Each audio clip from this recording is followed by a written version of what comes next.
Number 3, we need to listen to their story first. We have to earn the right to speak. So by listening to someone, we earn the right to speak. Typically in evangelism, we think it's all about what must I do or what must I say. Well, maybe there's nothing for you to do or say. We just need to listen and be there for someone. When we meet someone for the first time, what do we usually do? Like if you're at a wedding and you're stuck next to someone you don't know, what do you usually do? You ask them your name, what do you do, where do you live? You're asking them enough questions until you can get an idea who they are. And a good conversationalist is a person who never talks. You know, like if you can get... Someone says you can get someone talking for 90% of the time, they think you're the best conversationalist they've ever met. In their mind, they were talking for only half the time, even though you let them go for 90%. So that's what you're trying to do. Get them to talk for about 90% of the time. And the trick there is... It's not a trick. Okay, I'm misusing the word trick. What you do, when you talk to them, for that moment, you want to tell yourself that this is the most interesting person in the world that you're meeting right now. And you don't want to miss any opportunity to get to know them better. This is the most interesting, fascinating person that God has put on this planet. And God has given you the grace to be next to this person right now. Do you know why we can't remember people's names? You know, people tell us all these tricks, all these methods, say their name 3 times in the next 5 minutes or something, and you still forget. Do you know why? Your brain has a filter. Your brain has a filter. And no matter how much you tell your brain overrides you. Your brain is making a judgment that this person is not important enough, and I don't need to remember that person's name. So you try and say, I must remember this person's name, must remember... Your brain goes, you won't see this person again, ever. No, I need to remember this person's name. Why do you need to know this person's name? You know, what can they give you? They're not your employer, they're not powerful. No, I must remember their name. But why? So your brain has actually made a judgment that this person's not interesting enough, powerful enough, or useful enough for you. Because you don't forget powerful or useful people. Like you need $100 from this person, you'll remember their name. Right. So what you've got to do is you've got to override your brain and say, no. This person is in the image of God and the most interesting, amazing person on this planet. And you start talking to them in that way. And the non-verbal cues will come up, wow. I had this professor from Trinity in Chicago, and this guy was amazing. He'd written 100 books. He was intelligent beyond whatever. Could speak quite a few languages. And whenever you just told him anything, like what you did on the weekend, he would just go, wow, you did that? He, for that moment, he thought that was the most amazing thing that ever happened in the history of the humankind. And that's what you've got to come. You've got to come that moment where you think, wow.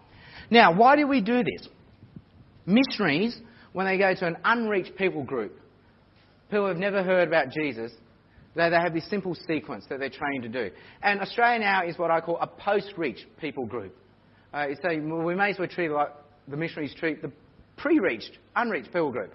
So we meet someone for the first time in an unreached or post-reached area. First of all, you need to know, their story. You've got to hear their story. And after they've shared their story... So, you know, when you go to work on Monday and say, hey, what did you do on the weekend?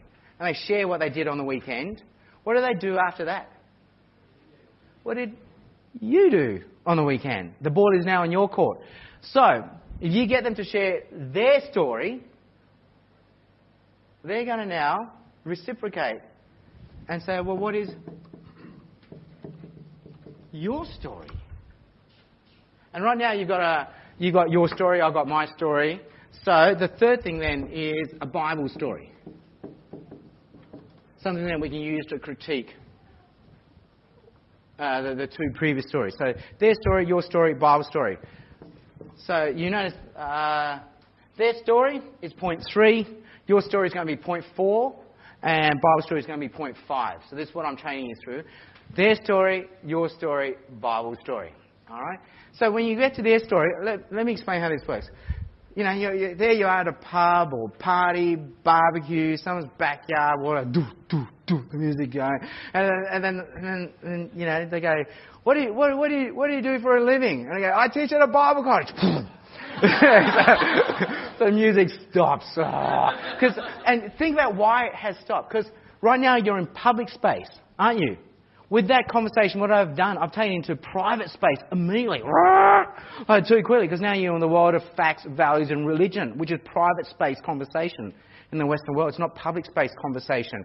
So that's why it's gone like that. Anyway, but you recover. It's easy to recover. You say, so do you have a faith? Ask them. Put the ball back in their court. 2/3 of Aussies, according to the census, have a faith. You've got a high statistical probability this person has a faith. Are you spiritual? You've got to ask. Tell me about your spirituality. Do you pray? Is another safe question, believe it or not. Do you pray? Do you have a faith? And then whether they say yes or no, 1 in 3 chance they don't have a faith, they're not spiritual, they don't pray. 2 in 3 chance they are spiritual, they do pray, and they have a faith. You ask them, well, tell me about it.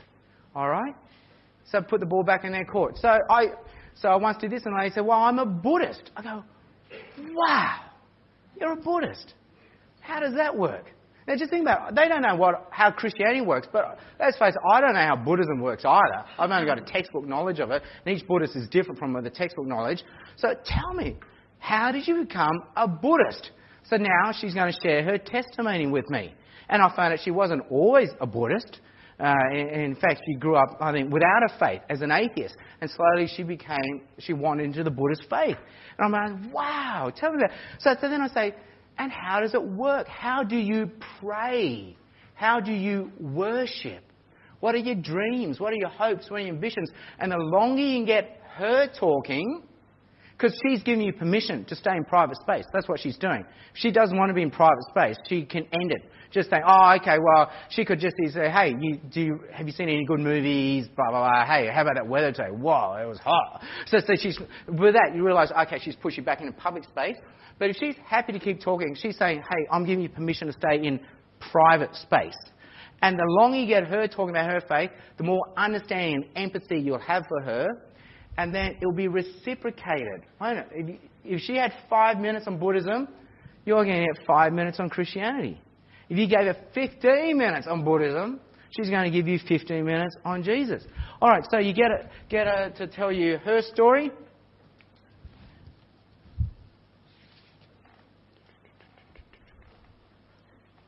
And the whole time, you're trying not to judge. You're not making any value statements, just open, positive language. You're looking for understanding. Again, you're earning the right to speak, being empathetic, and genuinely exploring, because really, you don't know about their faith and how it looks. And what you've done is, okay, I think I've said enough. I've said enough about the whole public-private space here. But you've managed the bridge from public to private in doing that. Through stories, you've managed to do it. So that's the power of story. Story, she's giving you the invitation, and by talking about herself, she's giving you the invitation to come into private space, which in the Western world does not happen. But I'll just do a quick aside. So what you've got to understand is happening is 2 things. Why is it so hard to tell our friends about Jesus? Because in Australia, we're in what I call an unofficial closed country. There are official closed countries where you can't talk about Jesus. But Australia is actually an unofficial closed country where you cannot talk about Jesus either. It's just unofficial. It's just informal rather than formal. Why? Because the main reason is Immanuel Kant, 1600s. He divided the whole world of everything we know into 2 spheres. One sphere was called the noumenal. Second sphere was called the phenomenal. All right. The phenomenal world, that's the world of facts, data. The noumenal world is the world of ethics and God. All right. So Kant is not saying this world does not exist. He's saying, hey, in this world exist these 4 things. Ethics, what is right, what is wrong. God, religion, facts and data. These things exist. It's just that in the phenomenal world, we can see and touch these things. Sky is blue, water boils 100 degrees Celsius. I watched a James Bond movie. I play sport. All right, noumenal. abortion is wrong. We shouldn't bring guns into the classroom. And I believe in God. What Kent is saying, this world you have no access to because you can't verify this world. How do you set up an experiment to prove this? You can set up experiments to verify this, but not this. So we have no access to the noumenal world. So what's happened in the Western world, this has become private knowledge. This has become public knowledge. And so in public, what is safe conversation? What did you do on the weekend? So that's facts and data. Have you read any good books? What movies have you seen lately? Because you're not going to argue about that, you know. What did you do on the weekend? Oh, I did a bushwalk. No, you didn't. No, that's just not going to happen. It's safe. It's safe. It's safe. What are we never talk about in the West? Politics, which is ethics and values and religion. Why? Because we're going to argue it. We have no access to it. So this is all very well, but it's in your private world. Just have it in your own, private home. But don't bring it in the public. Don't bring it in the schools, the streets, whatever. And so this is just a Western thing. So if I said to you, hey, let's all go to Burwood tonight. After Hot Topics finishes, 9 p.m, we'll go to Burwood. 100 of us. Hey, while we're in Burwood, let's all sing a Christian song and let's all pray out loud and I'll close in prayer. How would you feel? Awkward? A little bit awkward? Yeah. You'd be shh, don't mention God or Jesus. Why? Because we're in public.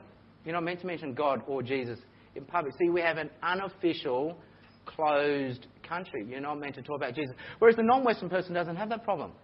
So you go, ask any Asian, who's running a restaurant in Burwood Road, and they always have a little shrine to a god, don't they? Because in the non-Western world, it's all spiritual.